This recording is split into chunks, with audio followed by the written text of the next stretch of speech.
Assalamualaikum teman-teman. Di video ini Siska bakalan ngebahas cara bikin STM atau surat tanda melapor. Apa sih surat tanda melapor? Jadi untuk para WNA yang datang ke Indonesia dan nginep di rumah WNI atau tinggal di rumah WNI, teman-teman harus mempersiapkan surat tanda melapor. Jadi istilahnya kayak gini ya teman-teman.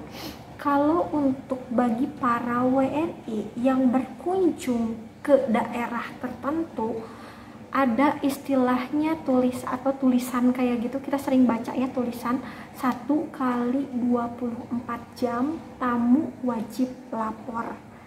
Nah gitu juga sama WNA. Jadi ke WNA juga harus lapor gitu.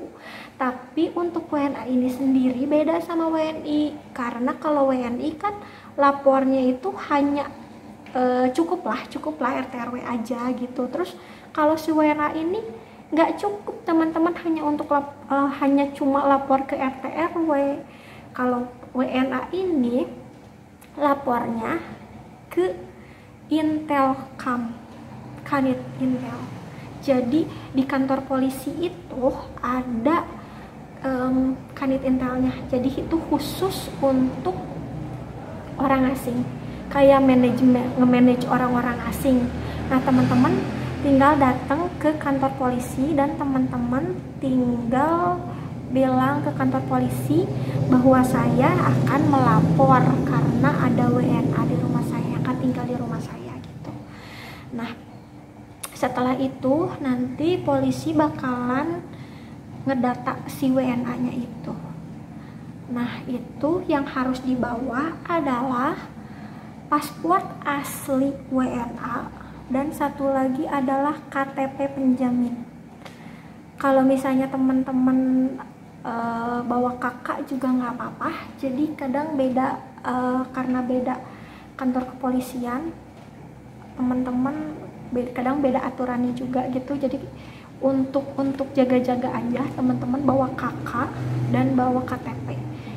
Itu untuk sponsornya ya. Jadi kalau misalnya untuk warga WNI-nya dan untuk WNA-nya paspornya aja udah cukup. Nah nanti sama pihak kepolisian teman-teman bakalan dikasih selembaran gitu. Itu adalah surat tanda melapor. Nah, jadi untuk WNA selama tinggal di Indonesia itu aman dan teman-teman pun aman gitu. Terus apa sih fungsinya STM? Kalau untuk lebih lanjut itu STM ini sangat berpengaruh banget. Kenapa? Karena misalnya kalau teman-teman ada kepikiran untuk nikah sama WNA tersebut, nah teman-teman pasti butuh surat tanda melapor. Karena kenapa? Karena pas teman-teman itu ke KUA, nanti pihak KUA minta surat tanda melapor. Jadi ini wajib banget teman-teman punya surat tanda melapor gitu. Terus surat tanda melapor ini juga dipakai untuk perpanjangan ITAS. Jadi untuk teman-teman yang udah menikah sama WNA, teman-teman perlu ke kantor polisi lagi untuk memperpanjang STM atau merubah STM-nya. Kenapa harus dirubah? Karena kan sebelum teman-teman itu menikah dengan WNA, di STM itu tertulis kalau WNA itu biasanya cuma ditulis hanya sebagai turis atau berkunjung, tapi nggak ada tulisan kalau teman-teman itu menikah. Nah jadi dari untuk berkunjung. Nah kalau hanya untuk teman-teman yang mau nikah, untuk yang mau nikah itu bisa dipakai dengan surat STM yang pertama yang menjelaskan bahwa WNA-nya itu berkunjung atau turis, itu bisa dipakai. Tapi untuk yang teman-teman yang akan memperpanjang ITAS atau bikin ITAB, izin tinggal tetap atau izin tinggal terbatas, itu STM-nya, di STM-nya itu keterangannya itu harus tertulis bahwa penyatuan keluarga, jadi udah menikah. Nah, jadi teman-teman harus merubah lagi si STM itu. Nah, untuk biaya pembuatan STM gratis ya teman-teman, jadi nggak ada biaya sama sekali. Jadi teman-teman nggak usah khawatir, nggak usah takut kalau datang ke kantor polisi, nggak usah takut karena polisi bakalan membantu teman-teman dan bakalan ngejaga teman-teman WNI. Jadi nggak usah takut, aduh nanti saya ke kantor polisi gimana ya, nanti berapa biaya yang bakalan saya keluarin di kantor polisi, itu nggak usah takut. Jadi intinya teman-teman harus berani datang ke kantor polisi dan tanpa biaya, itu gratis semua pelayanannya. Nah, jadi teman-teman setelah dapat surat tanda melapor dari kepolisian, teman-teman itu aman dan WNA-nya pun aman gitu.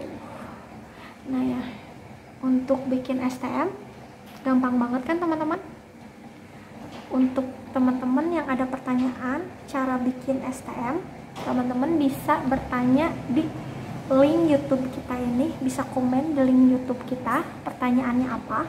Dan kalau misalnya teman-teman untuk pengen share atau pengen bertanya sama kita yang bersifatnya yang gak privasi, gak mau diketahuin sama ya, gak mau komen di komen YouTube kita, boleh DM Instagram kita juga, insya Allah kita bakalan bantu. Jadi teman-teman yang komen di YouTube atau komen di Instagram, sama-sama kita bantu. Nah, semoga penjelasan Siska ini membantu ya teman-teman.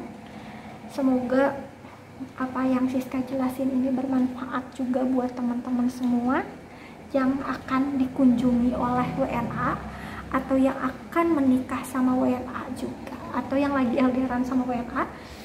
Semoga apa yang Siska informasikan ini membantu teman-teman semua. Dan buat teman-teman semua, jangan lupa share, like juga video kita. Dan yang belum subscribe, boleh di subscribe video kita. Terus support channel kita, terus dukung channel kita agar kita bisa lebih bersemangat untuk terus membagikan informasi-informasi yang menurut kita itu penting, kita akan informasikan ke teman-teman selalu. Nah, sekian penjelasan dari Siska di video ini. Semoga teman-teman selalu sehat dan selalu dalam lindungan Allah. Assalamualaikum.